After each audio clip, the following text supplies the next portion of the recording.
Good afternoon, everyone.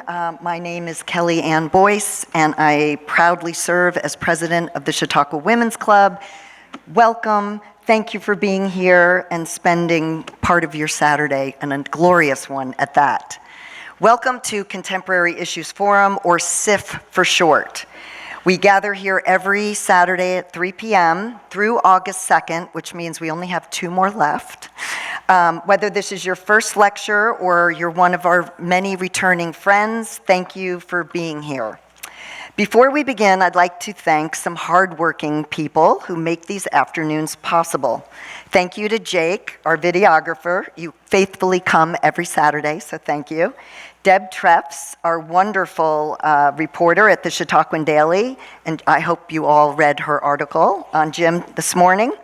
Jean, our usher in the back, and CWC's Hope, Ruth Ann, and I see Margaret from the bookstore, so at the welcome table.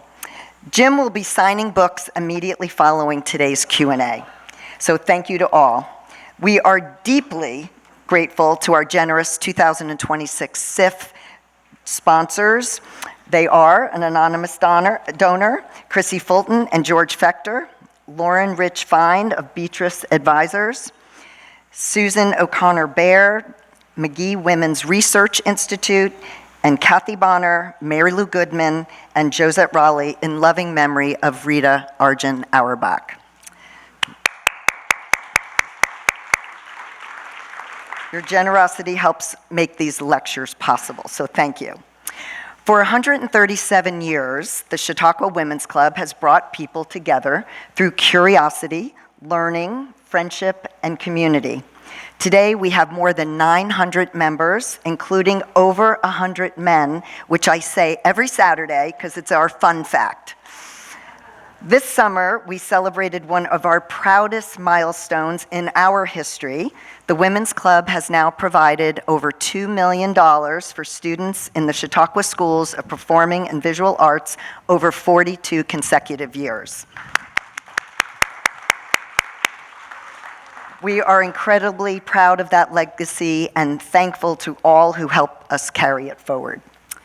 To learn more about our membership and our year-round Chautauqua Academy programs, please visit our welcome table or just simply go onto chautauquawomensclub.org.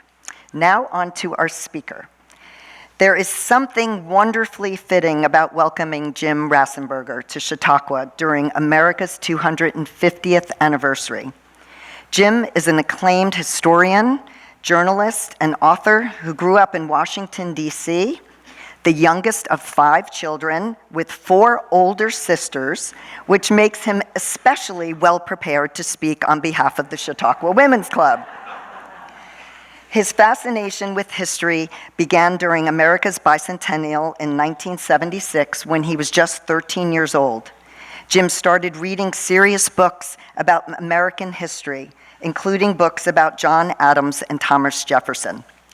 And now, 50 years later, during America's 250th anniversary, those same two men have brought him here with us today. I love that full circle moment. Jim studied philosophy at Dartmouth, and in education, he says, taught him how to strip away assumptions and get an argument down to its core.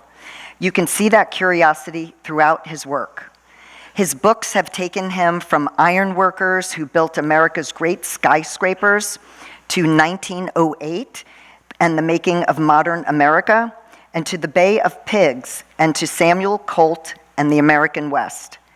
While researching America 1908, Jim said he kept running into Chautauqua, and he was the extraordinary reach of the Chautauqua movement across America.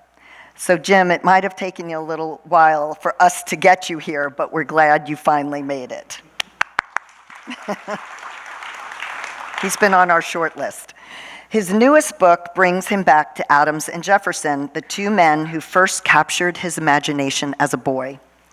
I won't tell you their story, that's why Jim is here, but friendship, rivalry, estrangement, reconciliation, and 2 people who profoundly had different ideas who somehow found their way back into conversation with another. 200 years later, there just might be something in the story to learn. Before we welcome Jim, a quick preview of next Saturday. We're going to welcome Jonathan Deutsch, PhD, professor and co-chair of health sciences at Drexel University and the founding director of the Drexel Food Lab. His talk, How Chefs Are Key to the Future of Food, will explore how chefs can help us rethink food waste, sustainability, health, and ultimately, the way we feed the future. Today's lecture will take approximately 35 minutes, followed by about 15 minutes for Q&A. There are microphones on either side. Please keep your questions concise, no Chautauqua prelude, and if you don't want to be recorded, please refrain from asking a question. When you get up to the mics, please speak loudly and right into the mic so everyone can hear, especially out there in the Grove. Thank you for coming.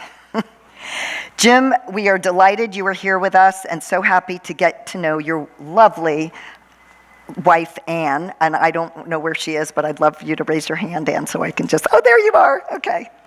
It's so nice that I get to meet wives and husbands and all of that. So thanks. We welcome you. So let's give Jim Rasenberger a warm Chautauqua welcome.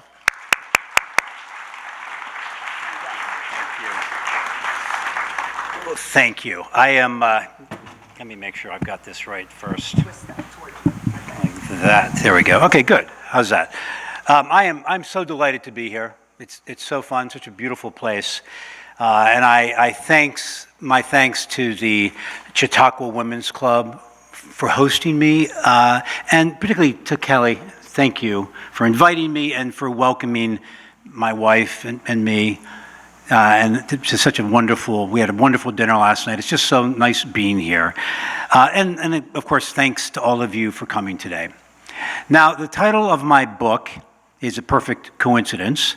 And it is, in fact, a perfect coincidence that I am here today at the end of the week that Chautauqua celebrated the 250th birthday of the country. I don't think we knew that when we arranged this. I didn't know it. So it's a great coincidence because I'm here today to talk about the two men who had a lot to do with what we're celebrating this year. And I mean, of course, John Adams and Thomas Jefferson. Now, as Kellyanne mentioned, I started thinking of Adams and Jefferson a long time ago, a very long time ago. Well before the 250th birthday of the country was on my radar, or I think anyone's radar. In fact, Adams and Jefferson, along with my parents, were the two figures who introduced me to American history. My parents read a lot of history, and in the lead up to the summer of 1976, the bicentennial, when I was 13 years old, I read two of the books that they'd purchased. One was a group biography of the Adams family. It was called The Adams Chronicles. It was a companion series to a wonderful show that had been on Masterpiece Theater about the Adams family. Some of you may have seen it. It was great. And the other was a biography of Jefferson by Fawn Brodie. The title of that was An Intimate Life. Terrific book. Very groundbreaking for reasons I did not really understand. What I did understand as a 13-year-old was that the book had sex in it, and that made it instantly fascinating to me. Well, these two books were the first serious biographies I ever read. And when I began researching this book about Adams and Jefferson, I went back to those same two books, literally the same copies that I had somehow pilfered from my parents' house. I reread them. Which was a really great way to get back into them. So I like to say that my book was 50 years in the making. That sounds very grand, and I'm joking, of course, but it's also kind of true.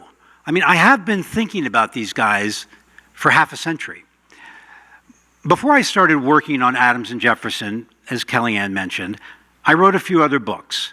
I wrote a book about the history of American steel-frame skyscrapers, those marvelous structures that began to burst out of the ground in the late 19th century. After that book came my book, America 1908, the story of a remarkable year in American history when the Wright brothers began to fly. Henry Ford started producing, the Wright brothers didn't begin to fly, they began to fly publicly in 1908. And that's also the year that Henry Ford began producing the Model T. And Teddy Roosevelt sent the Great White Fleet, 16 battleships, all painted white, around the world in a great display of American naval strength. That book was in many ways a celebration of American ingenuity and optimism and strength and bluster. It was followed by a very different book, The Brilliant Disaster. This was a history of the Bay of Pigs invasion of 1961, when the CIA backed a disastrous covert operation to overthrow Fidel Castro in Cuba. And then came Revolver, my biography of Samuel Colt, the man who invented the six-shooter. The subject of that book is largely how Colt's gun was used to settle the American West during the era of Manifest Destiny. Now, I know that some of you are thinking, why is this man going on and on about everything he ever wrote? I have a reason. About halfway through the Colt book, something pretty obvious dawned on me. While my books were always about very different things, they were in some ways always about the same thing, the same theme, which was, for lack of a better term, American exceptionalism. Different people mean different things by that term, American exceptionalism. Generally, the term refers to the unique characteristics, whether economic or cultural or political, that make the United States distinct from all other nations. And not just distinct, not just unique, but somehow superior, stronger, smarter, richer, freer, and in a moral sense, better. Back in the 1980s, Ronald Reagan, who very much embraced American exceptionalism, proudly referred to America as a city on a hill. A tall, proud city built on rocks stronger than oceans, wind-swept, God-blessed, and teeming with people of all kinds living in harmony and peace. He borrowed his phrase, city on a hill, from a famous sermon delivered in 1630 by John Winthrop, shortly before Winthrop and his fellow Puritans sailed to Massachusetts to found Boston. When Winthrop used the phrase, he was proclaiming his belief that the new American settlers would be a chosen people, chosen by God under his divine providence for a special mission and destiny. The idea of American chosenness has gone through a lot of iterations over the centuries, morphing into the more secular exceptionalism that President Reagan had in mind, but also sometimes morphing back into the more Christian sense of chosenness. What's so striking to me is that of all the important myths that Americans have held about their nation over the years, the American melting pot, American individualism, the American dream, none has been more enduring than this idea that our nation is singularly blessed. It's an idea that has been expressed in many positive ways, in incredible inventiveness, in tremendous advances in technology and economic opportunity and human rights, but also in negative ways. Sometimes we've confused that shining beacon for a green light to do foolish and cruel things. Of course, many nations have behaved cruelly to their own or other people on occasion, but the thing that made us from the start truly an exceptional nation, the likes of which had never existed, was that our founders committed us to the proposition that all men are endowed by their Creator with certain unalienable rights, including life, liberty, and the pursuit of happiness. The fact that the man who wrote those words, Thomas Jefferson, was a slaveholder is one of the profound ironies at the heart of American history. To appreciate American history, it helps to have a strong stomach for irony. Our story is a very complicated one. If you like your stories simple, American history may not be your cup of tea. It's precisely this complexity that drew me, when at last I got to telling it, to the story of Adams and Jefferson. In many ways, their relationship embodied the tensions built into the American experiment from the start. And it culminated, as we'll see, on July 4th, 1826, in an event that many Americans took to be proof positive that America was a chosen place after all. Also, it's just a hell of a good story about the most important odd couple in history. Benjamin Rush, Dr. Benjamin Rush of Philadelphia, a close friend of both John Adams and Thomas Jefferson, once called Adams and Jefferson the North and South Poles of the American Revolution. His description was almost literally true. Geographically, they came from opposite corners of the colonies. Adams from the north, from Braintree, Massachusetts, and Jefferson from the south, from Charlottesville, Virginia. Physically, too, they were opposites. Jefferson was 6'2", straight as a gun barrel, one acquaintance described him. Adams was 5'7" and a bit portly. He was, in his own words, short, thick, fat, temperamentally, they were about as different as two men could be. Adams was brash, scrappy, pugnacious, rude, short-tempered. Jefferson, in contrast, was generally a cool and calm and charming man. He tried to govern himself by reason rather than emotion, and he largely succeeded. Jefferson's detractors complained that he was aloof and vague, but to his admirers, this made him seem only more mysterious, more romantic. Nobody ever accused John Adams of being mysterious or romantic. What you saw with Adams was what you got. He was an extremely vain man, but he knew his faults, and he was brutally honest about them. Oh, that I could conquer my natural pride and self-conceit and expect no more deference from my fellows than I deserve, he wrote in his journal at the age of 20. How happy I should be then. He waited desperately for the day when he might show himself to be worthy of his pride. I shall never shine, he wrote one June day at the age of 24, till some animating occasion calls forth all my powers. Well, that occasion finally arrived right around the time that John Adams met Thomas Jefferson in Philadelphia. Despite their many differences, Jefferson later told Rush that he and Adams shared a perfect coincidence of principle and action. Little did he know what was going to come 50 years later. He was using the word coincidence, as it was commonly used at the time, to mean concurrence, agreement. And mainly what these guys agreed on was independence. We have to recall that in the early summer of 1776, many delegates in Congress were still opposed to independence from Britain. Among other things, it would be treason. And the penalty for treason in Great Britain was hanging. Actually, it was worse than hanging. I'll read you a little bit of the law. You are to be drawn on hurdles to the place of execution, where you are to be hanged by the neck, but not until you are dead. For while you are still living, your bodies are to be taken down, your bowels torn out, and burned before your faces, and so on. It got better from there. No wonder some of the delegates were nervous. One of the nervous delegates was a man named John Dickinson. Some of you might know that name. He was from Pennsylvania. He had played a very important role earlier on in the 1760s as an advocate against British taxation. But more recently, he'd emerged as a voice against independence. He became John Adams' chief adversary in Congress. Adams blamed Dickinson's state on his mother and his wife.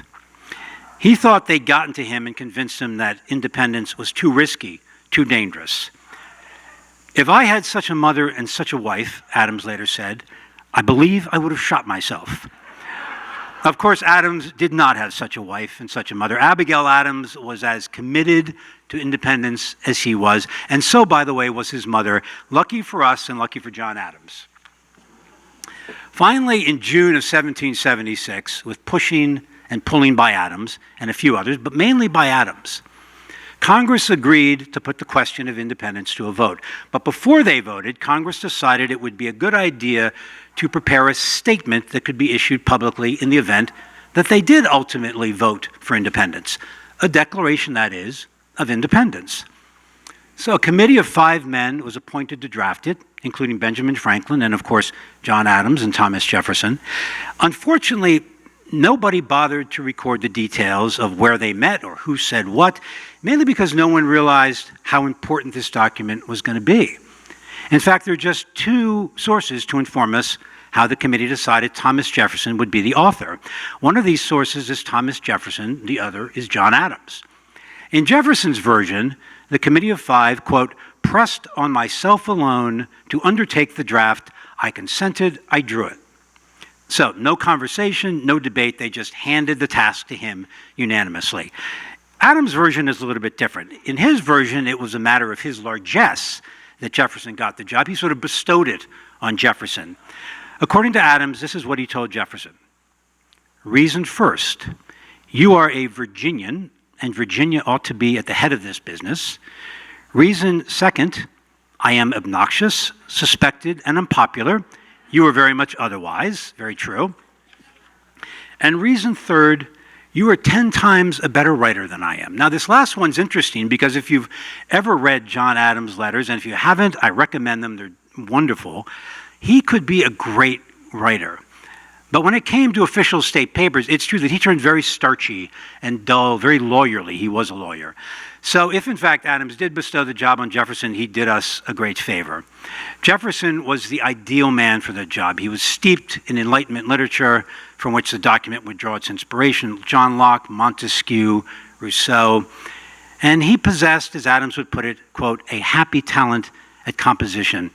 He was also a gifted musician, and I think that's important to know. He loved singing and playing the violin, and you can almost hear music in the opening passages of the Declaration. He was attempting, as he put it, to simply, quote, harmonize the sentiments of the day. But to this harmony, he added melody and rhythm. As for the ideas in the Declaration, they may have been the sentiments of the day, but they were quite extraordinary in 1776. Jefferson declared that the rights of people don't come from a king or a pope or a husband or any other authority. They come directly from nature's God. And the United States, he is saying, will found itself on the promise to live in compliance with the laws of nature's God, with natural law, that is. No nation had ever made such a claim for itself.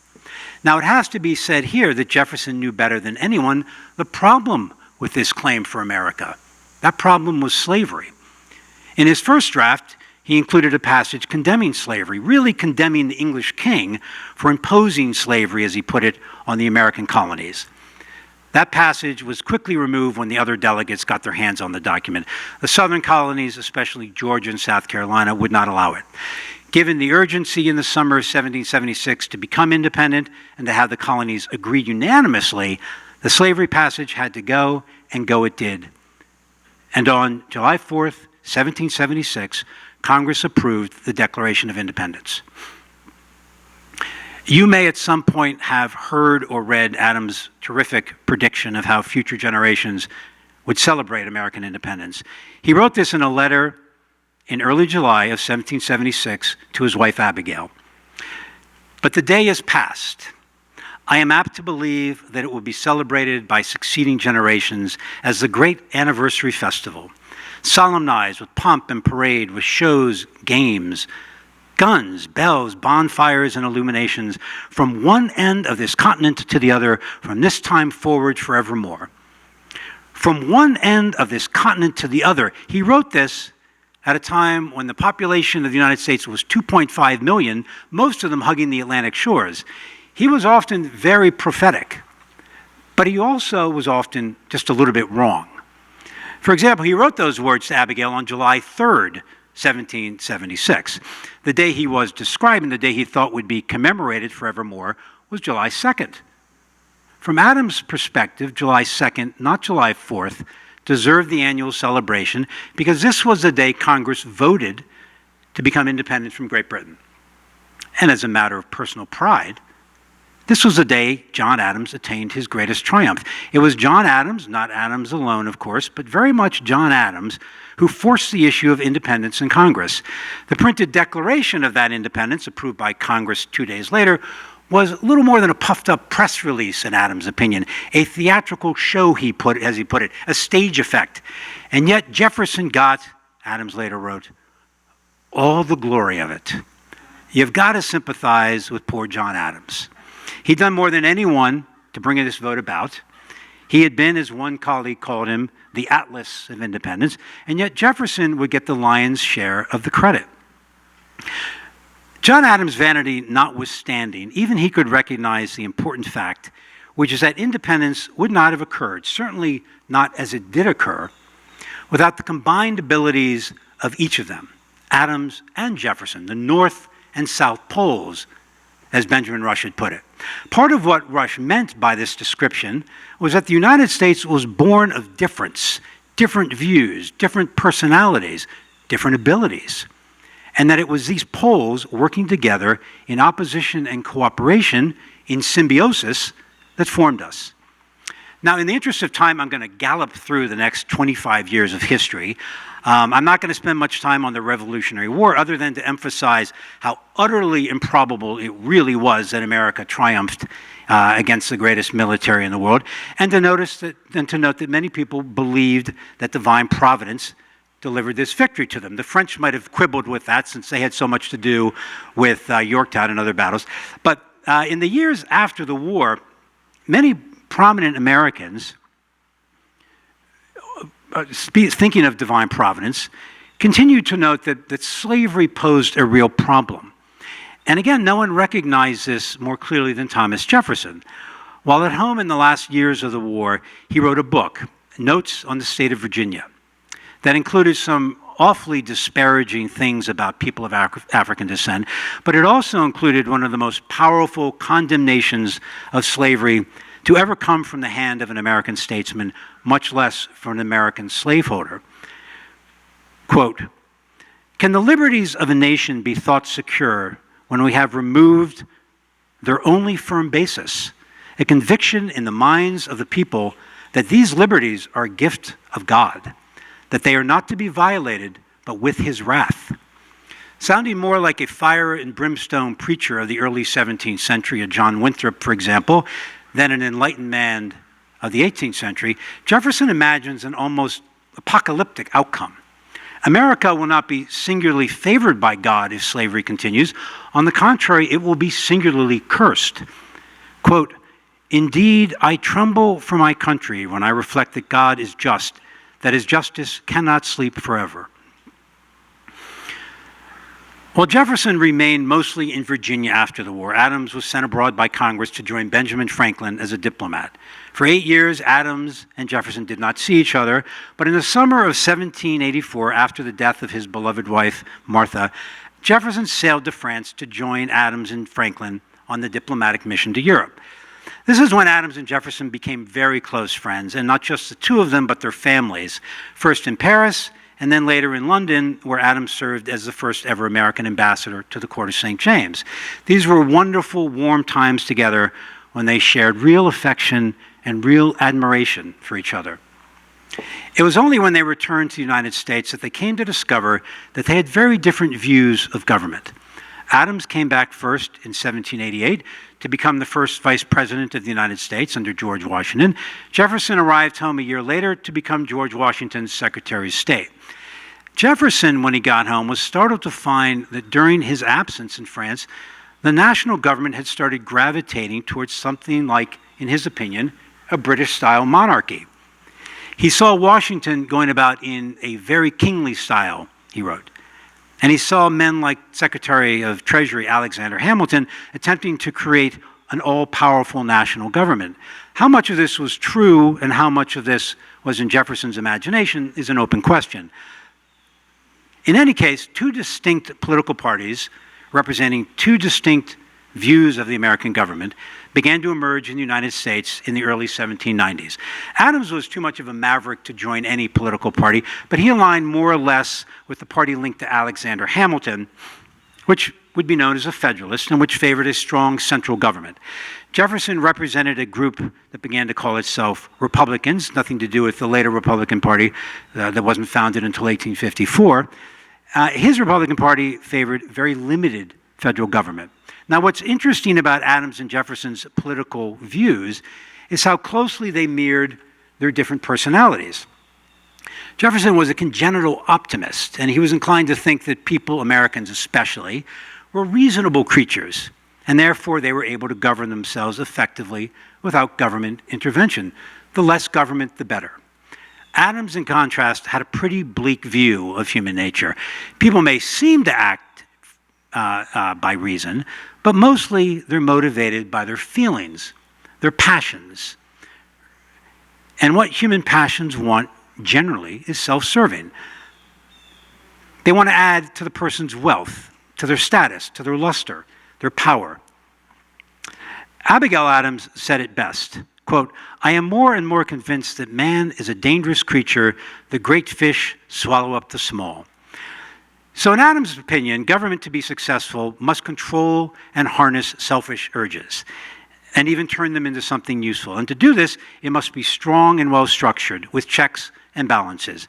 This meant a strong executive branch, a strong legislative branch with an upper house and a lower house, and an effective judicial branch. A republic, by definition, he wrote, is an empire of laws, not of men. To Jefferson, the government that Adams proposed sounded an awful lot like monarchy, with a layer of aristocracy thrown in. And to Adams, what Jefferson proposed sounded like wishful thinking. To believe that Americans were capable of governing themselves by reason and virtue was to believe that Americans were somehow different, superior to every other people that had ever come before. And Adams saw no evidence of this. Quote, "We may boast that we are a chosen people," warned Adams. "We may even thank God that we are not like other men. But after all, it will be but flattery and the delusion, the self-deceit of the Pharisee." The problem with thinking you're a chosen people is that you fail to build and defend a government that can withstand very real and unavoidable human flaws, like greed and selfishness.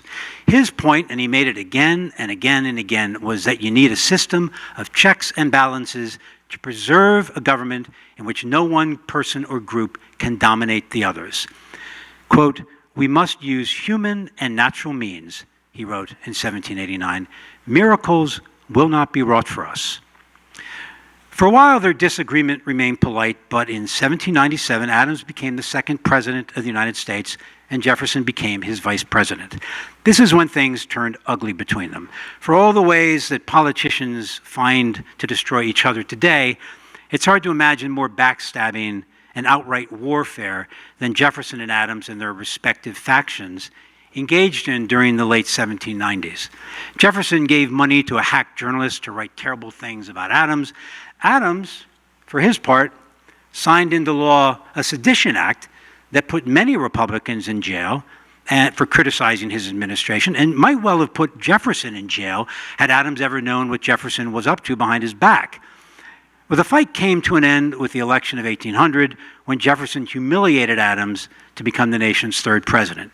The morning of Jefferson's inauguration, March 4th, 1801, Adams slipped out of the White House before dawn and caught a stagecoach back to Massachusetts. Jefferson had a far more successful presidency than Adams, at least at the start. In 1803, his Louisiana Purchase more than doubled the size of the nation. Back home in Quincy, Massachusetts, Adams sulked, and he sent dire warnings and letters to friends about the direction that his old friend Jefferson was taking the country. Not a word passed between them for a decade, stone silence. And then one night in October of 1809, Benjamin Rush, their old friend Benjamin Rush, had a dream. And he wrote to Adams to tell him about it.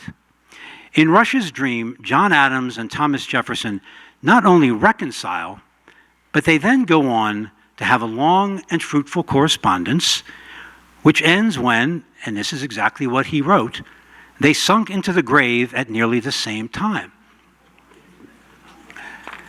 Adams wrote back with a chuckle. His response was basically, "Dream on, pal, this will never happen." It took a couple years of Rush's doing, nudging and encouragement. First he went to Adams, then he went to Jefferson, then back and forth. Finally, on New Year's Day, 1812, Jefferson dipped his pen, his quill, and he wrote an awkward but friendly letter to Jefferson, and Jefferson wrote back. And so began one of the great correspondences in American history. Over the next 14 years, right up until the months before their deaths, Adams and Jefferson would exchange some 180 letters. "You and I ought not to die before we have explained ourselves to each other," wrote Adams in 1813. And that's exactly what they tried to do. Their correspondence covered many subjects, every subject: religion, philosophy, politics, history, literature, the American Revolution. And more as they got older, grandchildren, their various physical ailments, grief, and the big question of what life meant to them. And of course, they revisited the questions of human nature and government. They still disagreed, and Adams remained forever bitter that Jefferson got more credit than he did for independence. But they also became increasingly affectionate with each other. "Your friend," Adams closed one of his last letters to Jefferson, "to all eternity." A few years in advance of 1826, Americans started to prepare for the 50th birthday of the nation, the Jubilee, they called it, to be celebrated on July 4th, 1826. The nation appeared robust, its population and economy growing fast. But under the surface, the United States was quite fragile and far from united. That fact had been laid bare a few years earlier when the territory of Missouri petitioned to become a state. Missouri was land that had come into the United States under Jefferson's Louisiana Purchase. Now, ironically, this great attainment began to reveal itself as a kind of curse. The question of Missouri's admission sparked an extremely bitter debate in Congress as to whether slavery would be permitted or not in Missouri. The debate was eventually resolved with the Missouri Compromise of 1820, but not before Jefferson recognized that the debate was the opening round in what would be a continuous fight between North and South over slavery, which would reignite every time a new state petitioned to enter the Union. Jefferson called this revelation a fire bell in the night. Adams very much agreed. "You would think me mad," he wrote to a daughter-in-law in 1820, "if I were to describe my anticipations." After 1820, both saw the writing on the wall. Slavery was going to break the country, and it would take a miracle to save it. Well, as it happened, a miracle is exactly what Adams and Jefferson were about to deliver. As the year 1826 began, Adams was 90 years old with poor eyesight, barely able to walk, but he remained cheerful, sharp-witted, and relatively content. Jefferson started the year at 82 and turned 83 in April. He had his own set of medical issues, but through June, he was incredibly active, carrying on a large correspondence and finishing up the last great project of his life, the founding of the University of Virginia. As June ended and July began, both men began to fail quickly. On the 3rd of July, both were still mentally alert and aware that the next day was the 4th, the Great Jubilee. Jefferson especially seemed to want to make it into the 4th. The evening of July 3rd, close to his death, he turned to a young man sitting at his bedside and said, "Is it the 4th?" And the young man, not wanting to disappoint the great Jefferson, lied. "Yes," he said, "it is the 4th." Jefferson went back to sleep, never really woke up again, but at midnight he was still alive. He did not die until shortly after noon on July 4th. Adams made it until about 6:30 p.m. His last words as they come down through history were, "Thomas Jefferson survives." In fact, those were not quite his last words. He turned to his granddaughter in his very last words and said, "Help me, child, help me." But that's not quite as good a story, so Thomas Jefferson survives it is. Now, it's interesting, those are among the most famous words Adams ever uttered. But I don't really know what he meant by them. Did he mean that Jefferson survives and that his legacy will outlast Adams? Did he mean it literally, that he thought that Jefferson was still alive? The one thing we know for sure is that among the very last thoughts in John Adams' head is Thomas Jefferson. This is among the last things he's thinking about. It shows you how much he cared about Jefferson. The news of each man's death traveled out from his home. In Adams' case, it went to Boston and Hartford, then started south and west on the post roads. At the same time, word of Jefferson's death made it to Richmond and Washington and to Baltimore. The point where news of Adams' death met the news of Jefferson's death seems to have been almost too perfectly Philadelphia.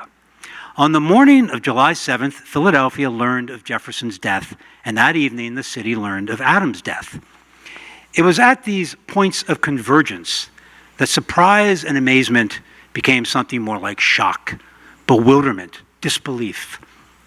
That the two men most responsible for the Declaration had died on the same day, and that this day was the 4th of July, and that this 4th of July was the 50th birthday of the Declaration, well, it was pretty mind-blowing. Quote, "There is something so strange in it," a Philadelphia newspaper observed, "that we hardly know how to reconcile the fact to the common doctrine of chance." The Evening Post in New York declared the deaths, quote, "a coincidence of which the world scarcely produces a parallel." On and on it went over the next few weeks as the news traveled over the nation. Not until late July did towns in the West, in Illinois, Indiana, Tennessee, learn of both men's deaths. Although the news was now about 3 weeks old, some newspapers literally stopped the presses to report it. A famous mathematician at the time tried to calculate the odds of everything lining up so perfectly. The chance of the coincidence of their deaths, he concluded, was 1 in 1.2 billion. I have no idea how he got to that number. Most Americans didn't need math. They didn't need math to understand how incredible this was, and most had a pretty good idea of why it happened. As President John Quincy Adams put it, the coincidence, quote, showed visible and palpable marks of divine favor. Until now, it had been mainly a matter of faith and interpretation that divine providence took a special interest in the United States. Here now was incontrovertible proof, not an omen, not an earthquake or a comet or a rainbow, but an explicit sign that seemed to be addressed to the American people. How this perfect coincidence affected Americans after that is a long story in itself that I go into some detail in the last chapter of my book. Suffice it to say here that this gift from Adams and Jefferson was a double-edged sword, at once granting Americans great national self-confidence and unifying them around a shared belief in nation's divine favor. But it also, I think, helped usher in some of the darker passages in American history, the forcible removal of Indians from their land, the expansion of slavery. Much of this done with a clean conscience and a great sense of moral purpose under the name of divine providence. 5 years after Adams and Jefferson's death, another former president died, James Monroe. He died in 1831 on July 4th. What could this be but another thumbs up from God, another wink from the eye of providence? Adams and Jefferson left one more measurable and more unequivocally positive legacy than the manner of their death. I mean their reconciliation.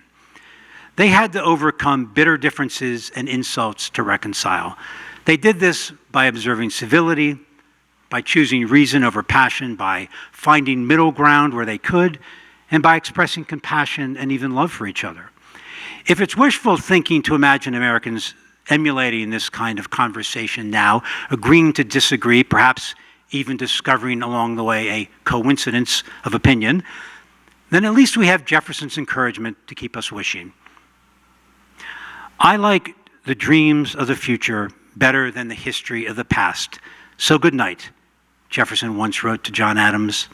I will dream on, always fancying that Mrs. Adams and yourself are by my side, marking the progress and the obliquities of ages and countries. Your taste is judicious in liking the dreams of the future better than the history of the past, Adams wrote back to Jefferson. Upon this principle, I prophesy that you and I shall soon meet and be better friends than ever.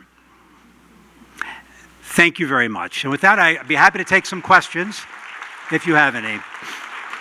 Thank you. Thank you very much. We'll do questions? Yes. Yeah. If you have a question, please come up to either side. Thanks. I have two questions. A practical question about these letters, and one, were they intentionally written to posterity? And who saves all these letters? How did that all come to pass?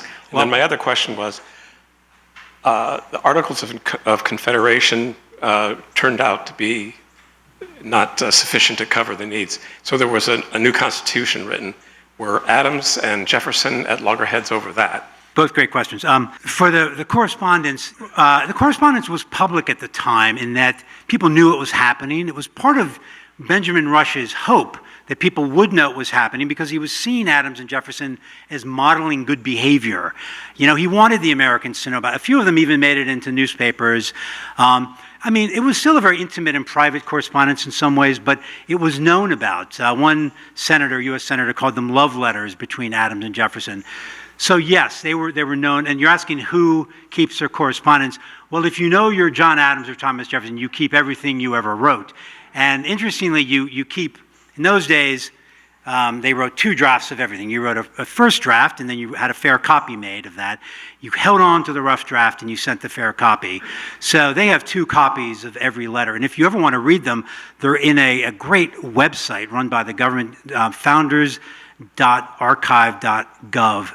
Has everything. So you've got the letter that Jefferson wrote and the letter that Adams received, basically the same but small differences, which is really interesting to see that. Now, as for the Articles of Confederation and then the Constitution, Adams and Jefferson were away when the Constitution was drafted. They were both in Europe. They did get early copies of the Constitution, and they did sort of have their first disagreement over it. Adams was pretty okay with it. He liked it. I mean, it sort of fit his idea of government. Jefferson had problems. He had two big problems. One was he thought the executive branch had too much power, and he also wanted there to be a Bill of Rights. So those were his problems with it. Now, what I think is interesting, I've just talked quite a bit out of slavery. Neither mentioned in their correspondence with each other about it the 3/5 doctrine in the Constitution, which was about slavery and sort of put slavery into the Constitution. And it's interesting that they didn't, I think they both just didn't want to raise this very difficult issue because nobody knew how to solve it. No secret, I'm short. Yeah. Thank you, I really enjoyed your talk. Thank you. My question, we're at the Women's Club. Yeah. Did either man, and especially Adams with a very powerful, articulate, intelligent wife, ever consider the role of women in a serious, significant way, and how women should play a part in governance and going forward? Thank you. The short and sad answer to that is no. Adams did have tremendous respect for women. I mean, he had great, he was married to a brilliant woman in Abigail, and he carried on correspondences with other women. He was as happy to debate a woman as he was to debate a man. Jefferson his view of women was that they really should not bother with politics.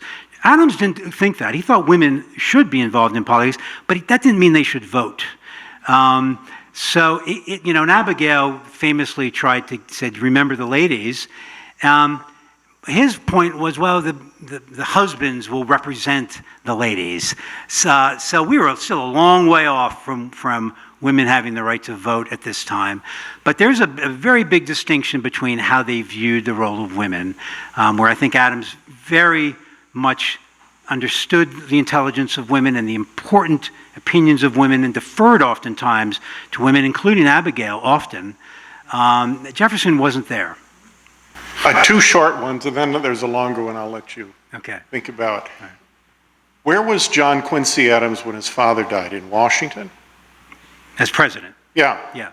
Did Adams and Jefferson see each other after 1801? They did not. Okay. No. Now here's the longer one. Can you share with us your thoughts on how Adams and Jefferson dealt with the loss of their wives? Jefferson's wife, Martha, died when he was still quite young. He was 42. She was in her 30s. She died after, she'd always had terrible childbirths. And she died not long after giving birth to a daughter. Jefferson was, I talked about how he was so often ruled by reason and a kind of a calm demeanor, but he really lost it on a few occasions. Really did. And the death of his wife was one of these. He was grief-stricken for a year at least, and he would go off on rides by himself or with his daughter into the woods. He wrote letters in which he clearly is saying, there's no reason for me to be alive anymore other than my daughters. Really, really grief-stricken. And it's because of this grief that James Madison wanted to get Jefferson out of Monticello. And he suggested that Jefferson first go to Congress and then go to France to join Adams. So that's kind of how Jefferson ends up being a diplomat in France. Abigail Adams did not die until 1818. So they got to live a long, good life together. Adams was by her bedside when she died. He could not stand. He says, has a line where he says, it should be me, not her. I want to go with her. Very grief-stricken. What's incredible about Adams, though, is he was always a pessimist, but he had a pretty relatively good old age compared to Jefferson. I think because he's kind of an advertisement for being a pessimist. Because he always thought everything was going to be bad. Old age turned out to be not that bad. And he had grandchildren around, and he had a pretty decent old age. Now, Jefferson was extraordinarily productive in his older age. I mean, the University of Virginia, I mean, he was everything. He was the architect, the builder of it, the president of it. But I'm getting away from your question. But grief was a very big part of their lives. I think sometimes we want to think that because then they had so much of it, they all lost children, both of them lost children, that they must have been more steeled against it. They were not. It hit them hard. If John Adams and Thomas Jefferson were here today, what would they think about the state of today's American politics? Oh boy, that's a big one and a dangerous one to answer. I know. I think. I apologize. Well, I mean, the obvious ones are Jefferson would be astonished and disturbed by the size of the national government. He wanted the national government to be small. They both would be very disturbed by the size of the debt. Neither of them believed that our country should be deep in debt. Alexander Hamilton believed we should have some debt, but Adams and Jefferson always hated that. They would, I think, also, though, they'd be shocked that we're still here. I don't think either of them really thought we were going to make it this long. I mean, they really did see the fractures that were coming. I think it's partly owing to this miracle of their deaths that kept those fractures from really manifesting until the Civil War. But they knew there were many, many dangers ahead. Jefferson was more of an optimist, but I like Adams had a great line in a correspondence with Benjamin Rush. Rush had said, I thought we were building this strong structure. Turns out we were building a palace of ice. He was referring to a palace of ice that an empress had put up on the river in Russia, and how it melted. That basically this whole thing was melting. And Adams gets back to him and says, yeah, I agree with you about the ice thing. We didn't think we were building in marble or stone or gold or diamond, but we did think we were building in good, solid white oak. But then he writes again later and says, he takes it back, and he says, no, we're actually going to be okay. And he writes about something he used to say during the Revolutionary War, which was, we shall blunder on. And that's kind of the Adams way of looking at things. We shall blunder on. It's not a particularly optimistic message, but it's kind of true. We get through it. And I think it's a good thing for Americans to keep in mind. We do blunder on in our way. How did both of them rationalize their mean-spirited campaign and their sponsorship and use of newspapers that were as bad as our social media today? Well, I think they both, first of all, I think they thought, as many people do today, that they were fighting for the future of the country, that the stakes were so high that the ends justified the means. I certainly think Jefferson thought that. Jefferson didn't just tolerate these newspapers. Jefferson started one of these newspapers, edited by a guy named Freneau. Jefferson did this while he was Secretary of State, paying Freneau from the government money to have this newspaper that was criticizing the government that Jefferson was working for. So I do think Jefferson could be criticized, certainly for that, and he was criticized for that.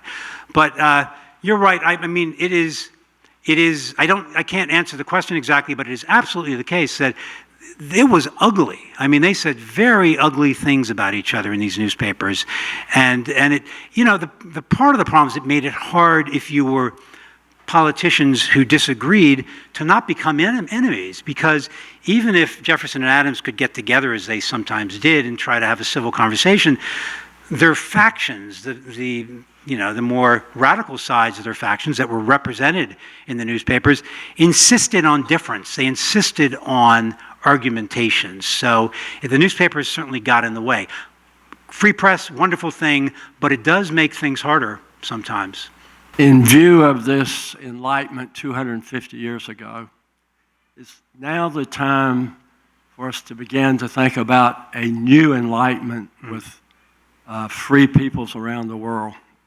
The United States from the very beginning always was seen as a beacon to other nations. I mean, this was a message. If you look at sort of the speeches that were given on July 4th of 1826 at the Jubilee, so many of them are about this idea that the United States will show the way to nations around. And indeed it was. There were revolutions happening in South America at the time that were very much inspired by the American Revolution.